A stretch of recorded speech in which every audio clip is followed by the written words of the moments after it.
Voilà, bonjour. Ghislain Yvon de Ilium. Est-ce que vous pouvez me présenter un peu ce joli ballon blanc et rouge? Avec plaisir. Alors du coup, donc je me présente, Ghislain Yvon, je suis le fondateur de Lium, une société qui conçoit, comme vous pouvez le voir, des ballons captifs. Donc qu'est-ce que c'est? En fait, c'est un ballon dirigeable qui est accroché au sol avec un câble. Et notre objectif, c'est de répondre à trois problématiques qui sont la sécurité, sûreté et gestion environnementale industrielle. Donc en fait, sécurité, c'est quand il y a un départ de feu sur un site. Sûreté, c'est quand il y a une intrusion, une malveillance d'un individu. Et la gestion environnementale, c'est tout ce qui est émanation de gaz qui est dangereux pour la santé ou l'environnement. Et en fait, on a des systèmes de capteurs sous le ballon avec des caméras embarquées et des systèmes d'intelligence artificielle qui viennent détecter ce qu'on cherche à détecter en fonction des problématiques des industriels avec qui on travaille actuellement. Et après, on adapte, on rajoute des capteurs en fonction de ce que nos clients veulent, etc.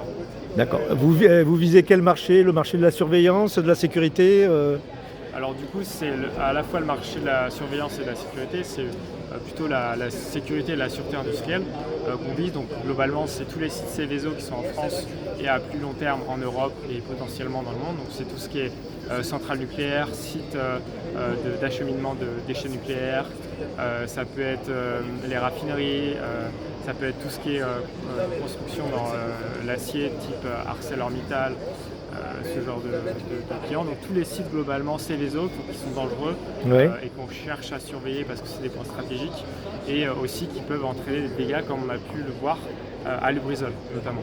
D'accord. Et est-ce que vous parlez de sites industriels ArcelorMittal, est-ce que éventuellement vous pouvez faire des missions de photogrammétrie avec votre ballon? Alors oui, c'est quelque chose qu'on pourrait faire. Après, nous, effectivement, on n'est pas voué à rentrer directement en concurrence avec le drone. Pourquoi? Parce qu'on n'a pas la capacité du drone à pouvoir voler à un point défini. Par contre, dans certains usages, on sera plus efficace que le drone. Notamment, le gros avantage du ballon captif, c'est qu'on n'a pas besoin de se recharger. On peut voler plusieurs semaines sans venir se recharger à un endroit. On a une alimentation en continu parce qu'en fait, on a un câble qui vient alimenter tout ce système de caméra, etc.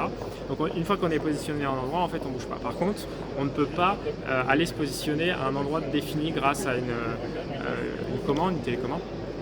Mais effectivement, c'est des choses qu'on pourrait faire. Pour l'instant, c'est pas ce qu'on est voué à faire dans un premier temps, mais dans un second temps, on est ouvert à ce genre de propositions. D'accord.